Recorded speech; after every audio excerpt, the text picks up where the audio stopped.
ਬੱਚਿਓ ਸਾਰਿਆਂ ਨੂੰ ਸਤਿ ਸ਼੍ਰੀ ਅਕਾਲ।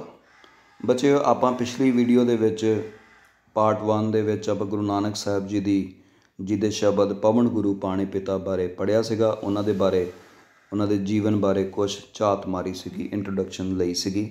ਉਹਦੇ ਬਾਅਦ ਆਪਾਂ ਪਵਨ ਗੁਰੂ ਪਾਣੀ ਪਿਤਾ ਇਹ ਜਿਹੜੀ ਆਪਾਂ ਕਵਿਤਾ ਆਪਾਂ ਉਹਨਾਂ ਦਾ ਸ਼ਬਦ ਪੜ੍ਹਿਆ ਸੀਗਾ। ਬੇਟਾ ਜੀ ਇੱਕ ਤੁਹਾਨੂੰ ਗੱਲ ਦੱਸਣਾ ਚਾਹੁੰਦਾ ਕਿ ਜਿਹਨੇ ਇਹਦੀ ਵਿਆਖਿਆ ਵੀ ਇਹਦੇ ਦੇਖੋ ਇਹਦੇ ਅਰਥ ਵੀ ਦਿੱਤੇ ਹੋਏ ਆ ਅਤੇ ਇਹਦੀ ਵਿਆਖਿਆ ਵੀ ਦਿੱਤੀ ਹੋਈ ਹੈ। ਸੋ ਜਿਹੜੀ ਇਹ ਇਹਨਾਂ ਨੇ ਲਿਖੀ ਹੈ ਉਹ ਵੀ ਠੀਕ ਹੈ, ਜੋ ਮੈਂ ਕੀਤੀ ਹੈ ਮੇਰੀ ਵੀ ਠੀਕ ਹੈ, ਜੋ ਤੁਸੀਂ ਵਿਆਖਿਆ ਕਰੋਗੇ ਤੁਹਾਡੀ ਵੀ ਠੀਕ ਹੋਏਗੀ। ਸੋ ਬੇਟੇ ਕੋਸ਼ਿਸ਼ ਕਰਨੀ ਹੈ।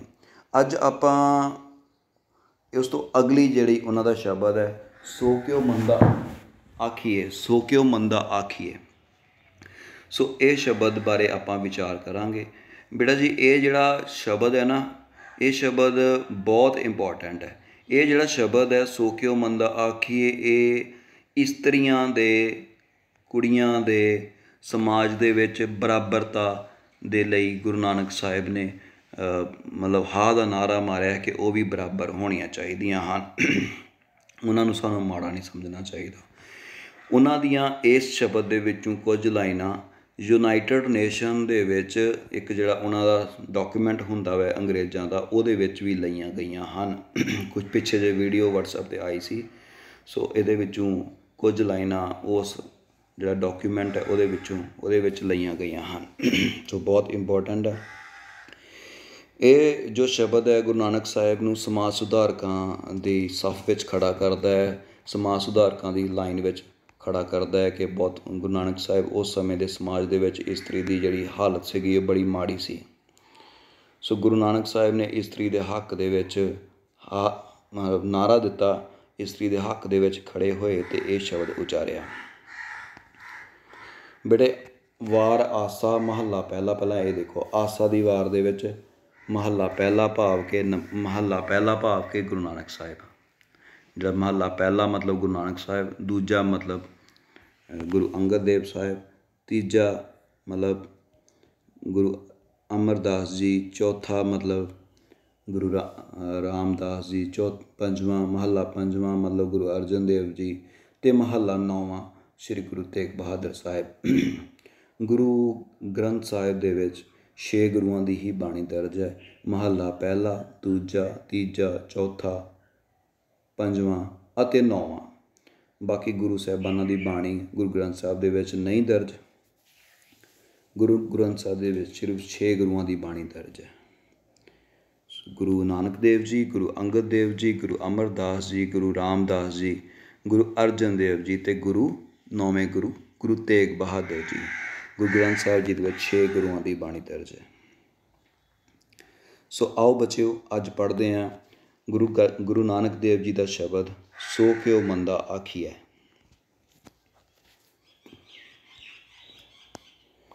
ਸੋ ਕਿਉ ਮੰਦਾ ਆਖੀਐ ਕਿ ਇਸਤਰੀ ਨੂੰ ਮੰਦਾ ਕਿਉਂ ਆਖਣਾ ਹੈ। ਭੰਡ ਜੰਮੀਐ, ਭੰਡ ਨਿੰਮੀਐ, ਭੰਡ ਮੰਗਣ ਵਿਆਹੋ, ਭਾਂਡ ਮੈਨੇ ਇਸਤਰੀ।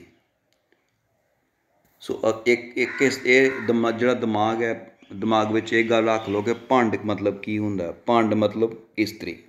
ਸੋ ਜੇ ਤੁਹਾਨੂੰ ਇਹ ਮੀਨਿੰਗ ਦਿਮਾਗ ਵਿੱਚ ਸੈੱਟ ਹੋ ਗਿਆ ਤਾਂ ਫਿਰ ਸਾਰਾ ਕੁਛ ਹੀ, ਸਾਰੀ ਜਿਹੜੀ ਇਹ ਸ਼ਬਦ ਹੈ ਬਹੁਤ ਸੌਖਾ ਹੈ ਸਮਝਣਾ। ਭੰਡ ਜੰਮੀ ਹੈ, ਭੰਡ ਨਿੰਮੀ ਹੈ। ਭੰਡ ਜੰਮੀ ਹੈ ਭਾਵ ਕਿ ਸਾਨੂੰ ਇਸਤਰੀ ਹੀ ਜੰਮਦੀ ਹੈ। ਭੰਡ ਨਿੰਮੀ ਹੈ, ਇਸਤਰੀ ਹੀ ਮਨੁੱਖ ਨੂੰ ਪਾਲਦੀ ਹੈ। ਭੰਡ ਮੰਗਣ ਵਿਆਹ ਹੋ, ਅਤੇ ਇਸਤਰੀ ਦੇ ਨਾਲ ਹੀ ਬੰਦੇ ਦੀ ਮੰਗਣੀ ਹੁੰਦੀ ਹੈ ਅਤੇ ਵਿਆਹ ਹੁੰਦਾ ਹੈ। ਭੰਡ ਜੰਮੀ ਹੈ, ਮਨੁੱਖ ਨੂੰ, ਆਦਮੀ ਨੂੰ ਇਸਤਰੀ ਹੀ ਜੰਮਦੀ ਹੈ, ਇਸਤਰੀ ਹੀ ਪਾਲਦੀ ਹੈ। ਭੰਡ ਮੰਗਣ ਵਿਆਹ ਹੋ, ਇਸਤਰੀ ਦੇ ਨਾਲ ਹੀ ਬੰਦੇ ਦੀ ਮੰਗਣੀ ਹੁੰਦੀ ਹੈ ਅਤੇ ਇਸਤਰੀ ਦੇ ਨਾਲ ਹੀ ਬਾਅਦ ਵਿੱਚ ਵਿਆਹ ਹੁੰਦਾ ਹੈ। ਭੰਡੈ ਹੋਵੈ ਦੋਸਤੀ, ਇਸਤਰੀ ਦੇ ਨਾਲ ਹੀ ਮਨੁੱਖ ਦੀ ਦੋਸਤੀ ਹੁੰਦੀ ਹੈ। ਭੰਡੈ ਚੱਲੈ ਰਾਹ, ਇਸਤਰੀ ਦੇ ਨਾਲ ਹੀ ਮਨੁੱਖ ਜੀਵਨ ਦੇ ਰਸਤੇ ਨੂੰ ਤੈਅ ਕਰਦਾ ਹੈ। ਇਸਤਰੀ ਦੇ ਨਾਲ ਹੀ ਮਨੁੱਖ ਜੀਵਨ ਦਾ ਰਸਤਾ ਤੈਅ ਕਰਦਾ ਹੈ ਕਿ ਭਾਵ ਹਰ ਮਨੁੱਖ ਵਿਆਹ ਕਰਾਉਂਦਾ ਹੈ ਅਤੇ ਇਸਤਰੀ ਦੇ ਨਾਲ ਆਪਣਾ ਜੀਵਨ ਬਤੀਤ ਕਰਦਾ ਹੈ। ਭੰਡ ਜੰਮੀਐ ਭੰਡ ਨਿੰਮੀਐ ਭੰਡ ਮੰਗਣ ਵਿਆਹੋ। ਬੇਟੇ ਇੱਕ ਜਿਹੜੀ ਬੜੀ ਇੰਪੋਰਟੈਂਟ ਗੱਲ ਹੈ ਕਿ ਤੁਸੀਂ ਜਦੋਂ ਇਹਨੂੰ ਪੜ੍ਹਨਾ ਹੈ ਤਾਂ ਇਹਨੂੰ ਇੱਦਾਂ ਕੌਮੇ ਲਾ ਕੇ ਪੜ੍ਹ ਲਿਆ ਕਰੋ, ਇਹਦੇ ਨਾਲ ਸਮਝਣਾ ਸੌਖਾ ਹੋ ਜਾਏਗਾ। ਭੰਡ ਜੰਮੀਐ ਕਿ ਮਨੁੱਖ ਨੂੰ, ਗੁਰੂ ਨਾਨਕ ਸਾਹਿਬ ਕਹਿੰਦੇ ਹਨ ਕਿ ਮਨੁੱਖ ਨੂੰ ਇਸਤਰੀ ਹੀ ਜੰਮਦੀ ਹੈ। ਭੰਡ ਨਿੰਮੀਐ ਇਸਤਰੀ ਹੀ ਪਾਲਦੀ ਹੈ। ਭੰਡ ਮੰਗਣ ਵਿਆਹੋ, ਭੰਡ ਇਸਤਰੀ ਦੇ ਨਾਲ ਹੀ ਮਨੁੱਖ ਦੀ ਮੰਗਣੀ ਅਤੇ ਵਿਆਹ ਹੁੰਦਾ ਹੈ। ਭੰਡੈ ਹੋਵੈ ਦੋਸਤੀ, ਇਸਤਰੀ ਦੇ ਨਾਲ ਹੀ ਮਨੁੱਖ ਦੀ ਦੋਸਤੀ ਹੁੰਦੀ ਹੈ। ਭੰਡੈ ਚੱਲੈ ਰਾਹੋ, ਇਸਤਰੀ ਦੇ ਨਾਲ ਹੀ ਮਨੁੱਖ ਜੀਵਨ ਦਾ ਰਸਤਾ ਤੈਅ ਕਰਦਾ ਹੈ। ਭੰਡ ਮੂਆ ਭੰਡ ਭਾਲੀਏ, ਜਦੋਂ ਇੱਕ ਇਸਤਰੀ ਮਰ ਜਾਂਦੀ ਹੈ, ਭੰਡ ਮੂਆ ਮੈਨੇ ਮਰ ਜਾਣਾ, ਅਤੇ ਫਿਰ ਬੰਦਾ ਦੂਜੀ ਇਸਤਰੀ ਭਾਲਦਾ ਹੈ ਵਿਆਹ ਕਰਵਾਉਣ ਦੇ ਲਈ। ਭੰਡ ਹੋਵੈ ਬੰਧਾਨ, ਇਸਤਰੀ ਦੇ ਨਾਲ ਹੀ ਮਨੁੱਖ ਦੀਆਂ ਸਾਰੀਆਂ ਰਿਸ਼ਤੇਦਾਰੀਆਂ ਹਨ। ਬੰਧਾਨ ਰਿਸ਼ਤੇਦਾਰੀਆਂ। ਬੇਟੇ ਲਾ ਕੇ ਪੈਨਸਲ ਇੱਥੇ ਲਿਖ ਲੈਣਾ ਰਿਸ਼ਤੇਦਾਰੀਆਂ, ਠੀਕ ਹੈ। ਇਸਤਰੀ ਦੇ ਨਾਲ ਹੀ ਮਨੁੱਖ ਦੇ ਸਾਰੇ ਰਿਸ਼ਤੇ ਹਨ। ਸੋ ਕਿਉ ਮੰਦਾ ਆਖੀਐ, ਫਿਰ ਉਸ ਇਸਤਰੀ ਨੂੰ ਮਾੜਾ ਕਿਉਂ ਕਹਿਣਾ। ਜਿਤ ਜੰਮੇ ਰਾਜਾਨ, ਜਿਹੜੀ ਇਸਤਰੀ ਨੇ ਰਾਜਿਆਂ ਨੂੰ ਜਨਮ ਦਿੱਤਾ ਹੈ। ਜੋ ਇਸਤਰੀ ਰਾਜਿਆਂ ਨੂੰ ਜਨਮ ਦਿੰਦੀ ਹੈ ਉਸ ਨੂੰ ਮੰਦਾ ਨਹੀਂ ਕਹਿਣਾ ਚਾਹੀਦਾ। ਅੱਗੇ ਪੜ੍ਹੀਏ ਬੇਟਾ ਜੀ। ਭੰਡ ਹੀ ਭੰਡ ਉਪਜੈ, ਇਸਤਰੀ ਦੇ ਤੋਂ ਹੀ ਭੰਡ ਉਪਜੈ, ਇਸਤਰੀ ਤੋਂ ਹੀ ਇਸਤਰੀ ਦਾ ਜਨਮ ਹੁੰਦਾ ਹੈ। ਭੰਡੈ ਬਾਝ ਨਾ ਕੋਇ, ਇਸਤਰੀ ਦੇ ਬਿਨਾਂ ਇਸ ਜਹਾਨ ਦੇ ਵਿੱਚ ਮਨੁੱਖ ਨੂੰ ਪੈਦਾ ਕਰਨ ਵਾਲਾ ਹੋਰ ਕੋਈ ਨਹੀਂ ਹੈ।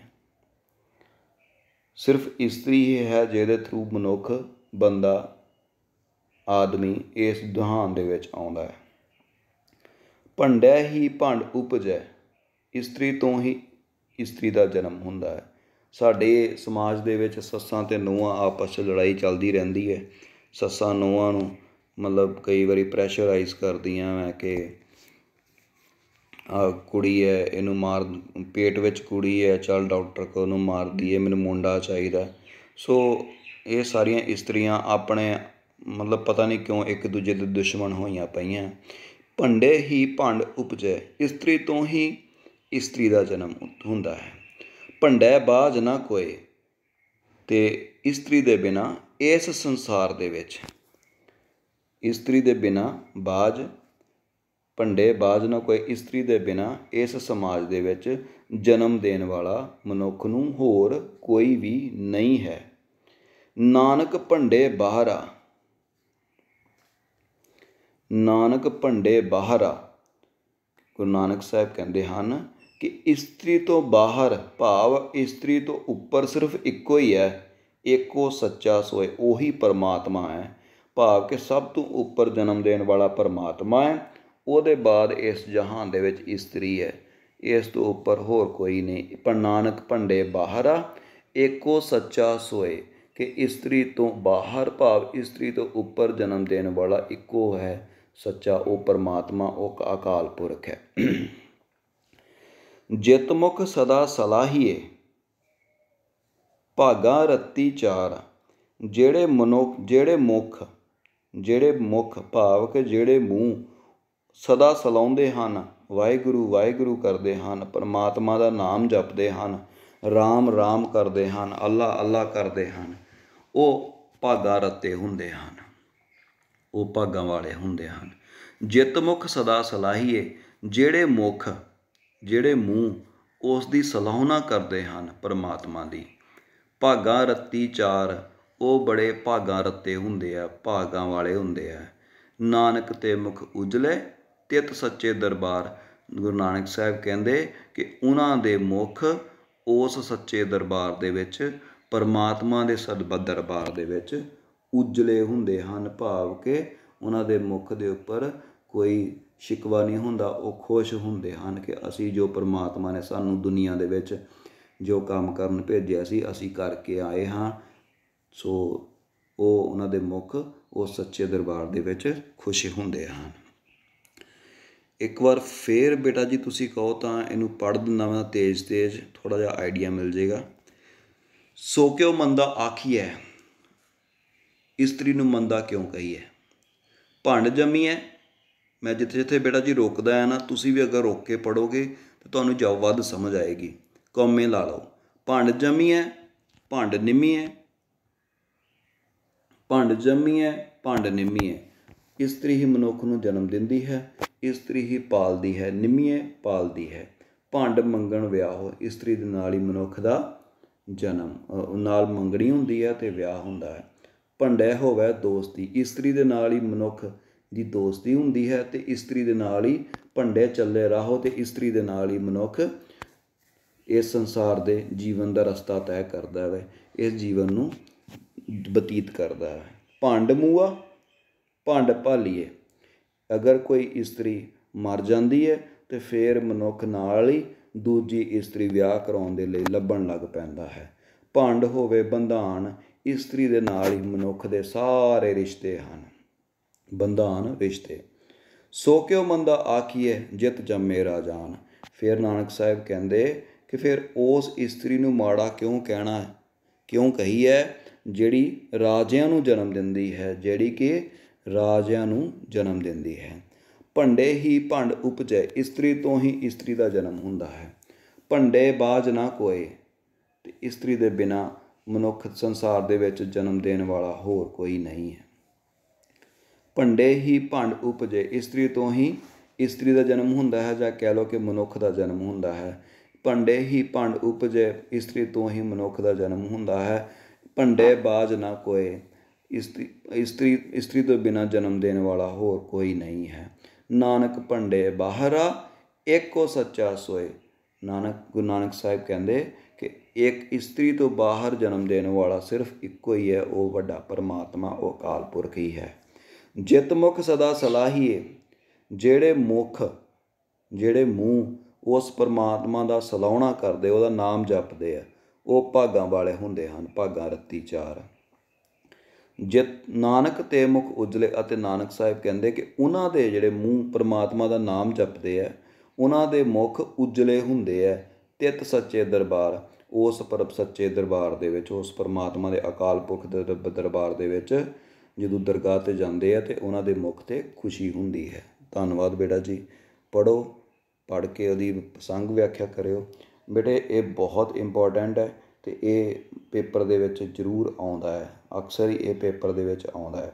ਸੋ ਤੁਸੀਂ ਕੀ ਕਰਨਾ ਹੈ, ਤੁਸੀਂ ਇਹਨੂੰ ਪੜ੍ਹਨਾ ਹੈ ਅਤੇ ਇਹਦੀ ਵਿਆਖਿਆ ਕਰਨੀ ਹੈ।